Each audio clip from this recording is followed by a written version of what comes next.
الحمد لله رب العالمين والصلاة والسلام على سيد المرسلين وعلى آله وصحبه أجمعين. أما بعد فأعوذ بالله من الشيطان الرجيم.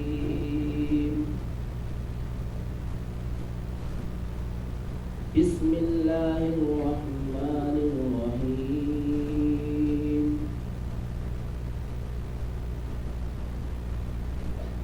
إنما يخشى الله من عباده العلماء.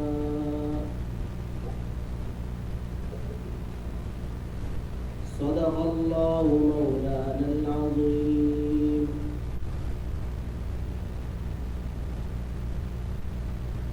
وقال النبي صلى الله عليه وسلم: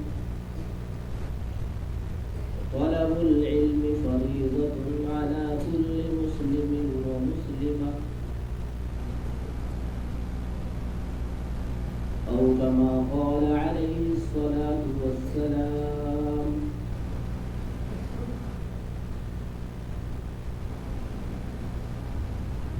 پیارے بچوں، السلام علیکم ورحمۃ اللہ وبرکاتہ۔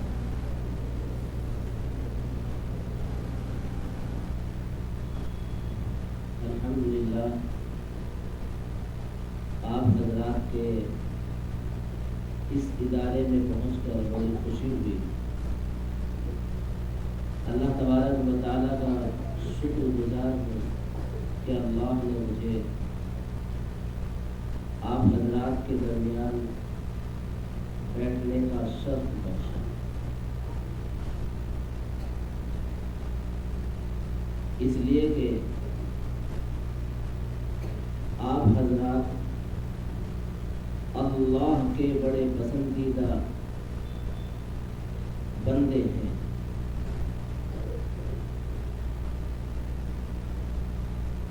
آپ کی اللہ کی نظر میں بہت قدر ہے۔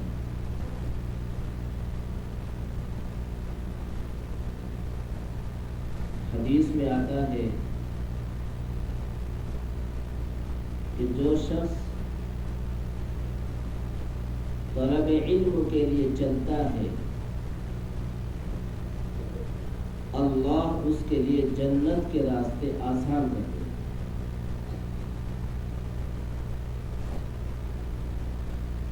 جنت تو ہم سب کو چاہیے نا، چاہیے نا؟ کیوں؟ اس لیے کہ اللہ تبارک و تعالیٰ نے جنت بہت اچھی چیز بنائی۔ یہاں دنیا میں سردی بھی ہے، گرمی بھی ہے، کبھی سردی ستاتی ہے، کبھی گرمی ستاتی ہے، کبھی برسات پریشان کرتی ہے۔ یہاں کبھی کوئی چیز پہننے کو جی چاہتا ہے وہ نہیں ملتی، کسی چیز کے کھانے کو جی چاہتا ہے وہ نہیں ملتا، ایسا ہوتا ہے۔ لیکن جنت میں کیا ہوگا؟ وَلَكُمْ فِيهَا مَا تَشْتَهِي أَنفُسُكُمْ وَلَكُمْ فِيهَا مَا تَدَّعُونَ۔ جنت میں یہ ہوگا کہ کسی کا کسی چیز کو کھانے کو دل چاہے۔ ایک پرندہ اڑتا ہوا جا رہا ہے، کسی کی نظر پڑے گی کہ بہت اچھا پرندہ ہے، کاش اس پرندے کا گوشت میں کھا لیتا۔ صرف یہ تمنا دل کے اندر ہوگی، وہ پرندہ خود بخود ذبح ہوگا، خود بخود اس کے گوشت کی بوٹیاں بنے گی اور پکے گا، اور جس کے دل میں یہ تمنا تھی کہ کاش میں اس کو کھا لیتا، وہ اس کے سامنے آ جائے۔ تو ہے نا مزے کی چیز؟ جو علم حاصل کرنے کے لیے چلتا ہے، اللہ اس کے لیے جنت کے راستے کو آسان کر دے۔ اللہ کے نبی فرماتے ہیں کہ جو علم سیکھنے والے ہوتے ہیں ان کے لیے سمندر کی مچھلیاں بھی دعا کرتی ہیں. یعنی زمین پر رہنے والی تمام مخلوق تو دعا کرتی ہی کرتی ہے، سمندر کی مچھلیاں بھی دعا کرتی ہیں. سمندر کی مچھلیاں بھی دعا کرتی ہیں. تو آپ لوگ خوش نصیب ہو کہ نہیں؟ تمہارے لیے سمندر کی مچھلیاں بھی دعا کرتی ہیں. میں بھی خوش نصیب ہوں کہ اللہ نے مجھے آپ سے ملایا اور چند بات کرنے کی توفیق دی. ہم کون ہیں؟ ہم مسلمان. ہم کون ہیں؟ مسلمان. ہم یہاں ہندوستان میں رہتے ہیں، یہاں غیر مسلم بھی رہتے ہیں، مسلمان بھی رہتے ہیں. اگر دانش کو دنیش مل جائے، دانش کو دنیش مل جائے، یعنی دانش کی ملاقات دنیش سے ہو جائے، مسلمان کی ملاقات غیر مسلم سے ہو جائے، اور دنیش دانش سے یہ معلوم کرے کہ تم کون ہو. دانش جواب دے کہ میں مسلمان ہوں. کیا کہے؟ کہ میں مسلمان ہوں. اب وہ اس سے پھر پوچھے کہ بھائی مسلمان کس کو کہتے ہیں؟ مسلمان کس کو کہتے ہیں؟ تو اگر بیچارہ دانش مدرسے نہیں گیا ہوگا، اس کو دین کی تعلیم نہیں ملی ہوگی، تو وہ جواب یہ دے گا کہ جو گھٹنوں تک کرتا پہنے اور ٹخنوں تک پاجامہ پہنے اور سر کے اوپر ٹوپی رکھ لے، اس کو کیا کہتے ہیں؟ مسلمان کہتے ہیں. کیا کہتے ہیں؟ مسلمان کہتے ہیں. اب کرتا تو غیر مسلم بھی پہنتے ہیں، وہ پائجامہ بھی پہنتے ہیں، اور دنیش نے کرتا اور پائجامہ دونوں پہن رکھے ہیں. وہ دانش سے ٹوپی لے کر کے سر پہ رکھ لے اور کہے کیا میں مسلمان ہو گیا؟ تو مسلمان ہو جائے؟ مسلمان ہو جائے گا؟ بیٹا میں صرف تم سے مخاطب ہوں. الحمدللہ علماء کی جماعت یہاں بیٹھی ہوئی ہے اور بڑے قابل علماء ہیں، اس لیے بس میں صرف بچوں سے مخاطب ہوں اور بچوں ہی کے انداز میں بات کرنا چاہتا ہوں. اللہ مجھ سے اسی طرح بات کرے، اس لیے آپ بیچ بیچ میں بولتے ہوئے. تو اگر کہے دنیش دانش سے کہ میں مسلمان ہو گیا تو مسلمان ہو جائے گا؟ مسلمان نہیں ہو سکتا. کیوں نہیں ہو سکتا؟ مسلمان ہونے کے لیے سب سے پہلی شرط یہ ہے کہ دل میں اللہ کا یقین ہو. دل میں کیا ہو؟ اللہ کا یقین ہو. لا الہ الا اللہ محمد الرسول اللہ کا اقرار ہو. لا الہ الا اللہ محمد الرسول اللہ صلی اللہ علیہ وسلم کا جب اقرار ہوگا تب کیا ہوگا؟ مسلمان ہو. اللہ کی قدرت کا یقین ہو کہ اللہ بہت بڑے ہیں. اللہ کیا ہے؟ اللہ بہت طاقتور ہے. اللہ سے زیادہ کوئی طاقتور نہیں. اللہ کے علاوہ کوئی عزت دینے والا نہیں. اللہ کے علاوہ کوئی ذلت دینے والا نہیں. اللہ تبارک و تعالیٰ اتنے بڑے ہیں، اتنے بڑے ہیں، اتنے بڑے ہیں کہ اللہ قرآن میں فرماتے ہیں قُلْ لَوْ كَانَ الْبَحْرُ مِدَادًا لِكَلِمَاتِ رَبِّي لَنَفِدَ الْبَحْرُ.